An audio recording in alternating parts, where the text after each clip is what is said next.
First and foremost, you're in your second year. You're already getting an all-star game, so you get to host, which is amazing. Obviously, we'll just say the obvious. We're all very bummed. It's pretty cool. It's a little overwhelming, but they did a great job. So it's a good one. No, I think you've had some good ones. The city has done a tremendous job of, decking out the whole place and making everybody feel welcome. So it's just getting started. They've put so much time, effort, and money. Like when we found out we were getting All-Star shortly after All-Star last year in Phoenix, yeah, so obviously Indiana got the bid, if you will, a while ago. So you've been preparing, you've been prepping. You did turn down the NBA offer for the three-point contest. That was the whole thing. The incidents that shaped Caitlin Clark's career weren't limited to the court. Why NBA greats like LeBron? Do Steph Curry and James take notice of her? And why did Travis Scott call her out on Instagram? Watch to learn about this WNBA superstar's amazing ascent as she discusses the true pivotal moments of her trip with Sue Bird. I have a minor favor to ask of you before we go. If you find this article useful, please take a moment to subscribe to the channel and like this video. More than 98% of you view the videos without making a subscription. It doesn't cost you anything, yet it has a significant impact on us. Did you click the subscribe button then? Fantastic. I really appreciate it. Let's return to the video now. The WNBA All-Star Game did not feature Caitlin Clark. However, given how much attention she attracted that weekend, you wouldn't know it. Due to her injury, she had to observe from the sidelines, yet she made herself impossible to ignore rather than blending into the background like so many others may disregard. She was everywhere you looked, appearing on camera in interviews and in large-scale Nike campaigns throughout Indiana. Is at the forefront of discussions on the league's future. What was your reaction to seeing this? Everybody knows, the ad that goes on the JW Marriott, no matter what time of the year it is a really big deal. So I've never seen one that takes over the entire side. But my favorite, of course. But I don't know. I mean, I think it's amazing. You wouldn't want it the other way. So you just enjoy it and are going to go to the 3-point competition, skills competition, or the game. But just the people that are coming into the city to be around and just, see everything that's being put on and just enjoy the vibes, I think is absolutely incredible. So yeah, well, I mean, they obviously really wanted me and Sabrina to do it, maybe a couple other people as well. And I was just that would make the one here a little, just not as fun, so. Caitlin's presence was what made her the event's face, not just her performance, but let's face it, it's not easy to step into the spotlight like that, especially when you're not participating in the game.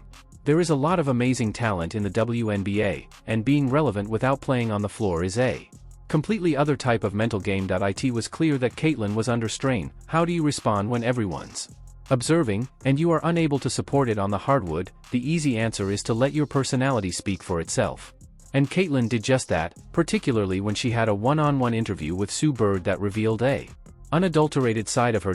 In the midst of that discussion, Caitlin shocked followers by revealing open about her true nature away from the court. Among the most amusing moments, she acknowledged that her teammates consider her the go-to person for comedy relief in the locker room. Imagine that. Caitlin Clark, the future face of the WNBA, making jokes and maintaining a lighthearted atmosphere for her whole staff. People are reminded that she is more than simply a fantastic player by things like these.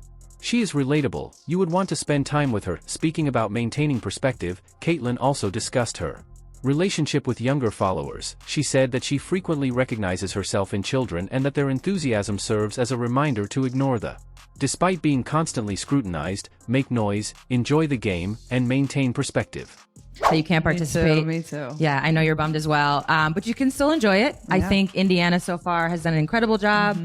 We saw some billboards that Nike put up. They've been working on this around the clock. There's been so many different committees and so many different people that will never get credit for what they've been able to do and just the logistics behind it to make it amazing, not only for the people that... Well, you did turn that down, but you made good on your word. You wanted to show up for Indiana in the WNBA All-Star Game. What went into that decision-making process? I'm sure she's going to be a little nervous, but she'll do great. So that's who I'm rooting for tonight. I think she'll be incredible. But Caitlin welcomed all the attention, but when it came to responding to current rumors, she didn't hold back. She had a lot to say. To put it mildly, Caitlin Clark wasn't going to allow gossip to spread without responding to them, and she did just that in her interview with Sue Bird. There had been a lot of discussion on her decision to forego the NBA's three-point competition, with some media sources asserting that she was avoiding the pressure of playing on a large platform. However, Caitlin, she would not put up with it. She labeled the story a fabrication while seated across from Sue and publicly questioned how these Stories even began. She wasn't merely frustrated, she was correcting the record, and she didn't hold back when discussing it. What was the true reason she didn't take part? To anyone who was paying attention, her response actually made perfect sense. Caitlin clarified that she had already made the decision to concentrate on the WNBA All-Star Game in Indiana. Since her priorities were there, she even made the point that I wanted my first one to succeed and that I was going to do it anyhow. Be there in front of our supporters. Caitlin was back as you even got the cards. Like. I know. This is what always happens. It's like I have all the material to help me be great, and still here we are. Okay. For myself, like, you embrace being the host. Like, you know, who knows if we'll ever get to bring it back here. I'm sure we will at some point, but maybe not for a few years. So just trying to do, you know, everything I can to make it amazing for everyone. And it's in your own city. Like, I was going to do it no matter what. And I wanted my first one to be here in front of our fans and just the type of energy that the building would have. It was more than a single competition. It was about supporting the league and, more significantly, the spectators who have supported her at every turn. Caitlin's decision to remain loyal to the WNBA was a classic one. Over external hype of any type, Caitlin also provided followers with a glimpse inside the thoughts of her shooter while she was at it. She discussed how confidence is something you develop rather than something you just walk onto the court with. According to her, making even 2 consecutive shots will motivate her to make a third, not because it's always the best choice, but because at those times she feels unstoppable. She chuckled about her coach's occasional disagreements, bringing up instances such as when she felt the green light during a Liberty game, even if her choice of shot wasn't textbook perfect. This went beyond simply putting an end to rumors. Caitlin took the opportunity to remind fans are drawn to her not only because of her skill but also because of her humor, honesty, and constant sense of control over her own narrative. However, her path is not limited to this. The focus of Caitlin Clark's All-Star Weekend was not her performance. It was about demonstrating that she is more than just a player on the court. Fans were able to learn more about her through her chat with Sue Bird beneath the numbers, demonstrating her genuineness, humor, and unwavering love for the WNBA. She doesn't mind shutting down gossip, acknowledge when her shot decisions go awry, or make fun of herself. According to Sue, the more she speaks to us, the more we understand that we're only beginning. Caitlin is influencing the future, not just her own, of basketball in its entirety, 1 second at a time.